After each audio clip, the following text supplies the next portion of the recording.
So I'm Luciana Carvalho Se. I'm head of partnerships for a company called Rewind. We're an immersive reality content creation studio, which works across the spectrum from all through immersive technologies, extended realities. As we say, we're technology agnostic and work across the platform from 360 video to cinematic VR through hybrid VR, as we say, so CG and virtual reality, to augmented reality, mixed reality. So really using the latest tools in terms of future tech and immersive tech, working with global brands, global companies, and existing IP to tell their story in a new, innovative, engaging way. I'm actually at FMX talking about the number of research studies that have put VR at the center of transformative change.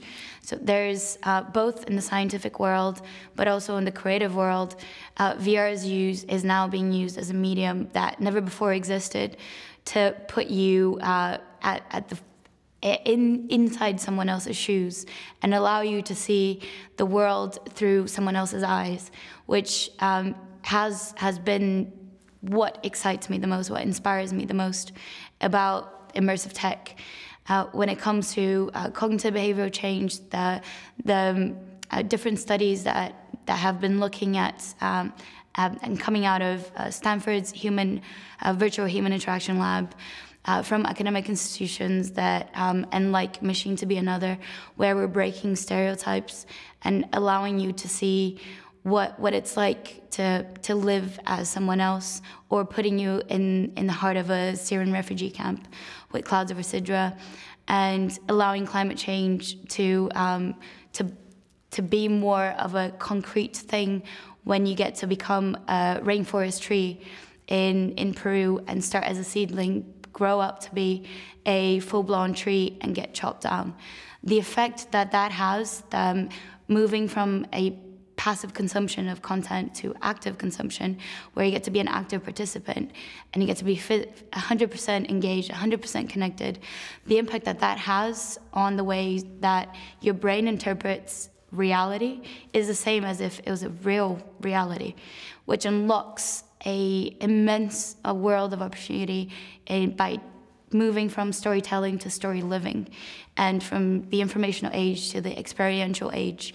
And this move to the experience on demand, as Jeremy Bailison frames it, has the most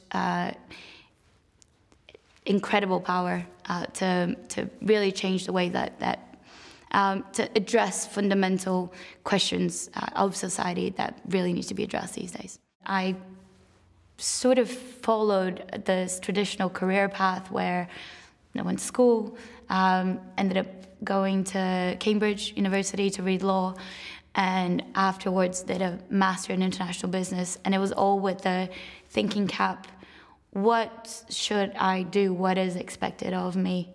And I think that was built from me internally, being very ambitious and wanting to establish myself and build a career and a life for myself. Also through growing up in Brazil, somewhat of a patriarchal society where there's kind of people are sort of pigeonholed, and at the same time, it was this sort of idea that you're expected to fall in certain boxes, and I always felt uncomfortable doing so. So once I was at university, my pastime, which I didn't realize was actually my passion, was to write a blog about technology and machine to machine, and the new advances in augmented reality and artificial intelligence. But it never dawned on me that could be a viable career option. It was never a window of opportunity until I met similarly minded women who were in the industry and who I looked up to and said, wow, it's actually possible. And I feel like once you break that invisible box that you put yourself in, which a lot of people still do, but I'm very glad that the world is moving into this sort of no longer traditional ways of doing things, traditional models of you need to go to humanities or science, but entrepreneurship suddenly became a viable career option. Suddenly anyone can become an artist and make a piece of music and go on YouTube. And I think technology has allowed us to, in a sense, democratize that first step, that ability for you to stand out, which has put a lot of undue pressure on people as well. But it's given us, and jumping into startups, technology, and a highly unstructured environment straight after my master's, then gave me the toolkit where once you're in a startup in a team of about 3, you have to do everything. And it puts you in a very uncomfortable position, but one in which you learn very quickly. You have to think on your feet, and you have to make stuff happen every day. And you become used to failure as not a reflection of who you are as an individual, what you're capable of, but as a learning opportunity. So I think, to answer your question, to wrap it up, I think it's been really a mind shift change.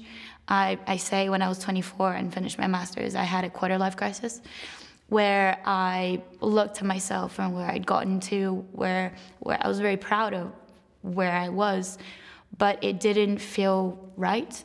It wasn't the authentic me, and I didn't have the 100% original voice that I wanted to have. And once I had a mind shift change where I thought everything just went upside down, and then I could see that anything was possible, which is what excites me the most about VR, where literally you're making the impossible possible. You're defying the laws of physics and putting people physically in somewhere where they're not. So that's a very random way of saying that's where I am right now.